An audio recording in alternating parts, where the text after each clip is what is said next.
Serious allegations against a Gold Coast doctor have been referred to the police. The claims of criminal misconduct causing death had been presented to the CMC by a health whistleblower. Former medical investigator Joe Barber claims there's been fatal malpractice by the Gold Coast doctor. Retired Judge Richard Chesterman has assessed the allegations for the Crime and Misconduct Commission and recommended that they be passed on to police. I think it is important that all of these allegations be taken seriously, and if the CMC believes that there are matters there to be investigated, then I think the police should investigate them.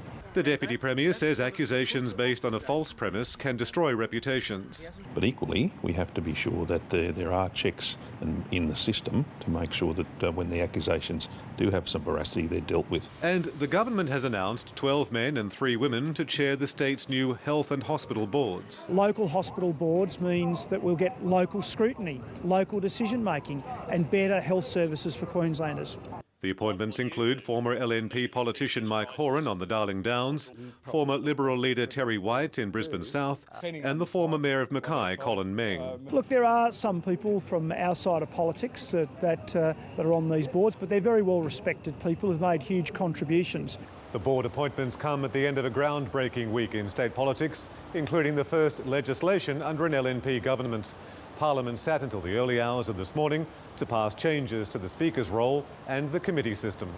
The opposition has told 7:30 Queensland the sitting was a shemozzle. What we clearly saw from the government this week was the worst week we've seen in Queensland Parliament. We debated until 1:15 this morning the legislation.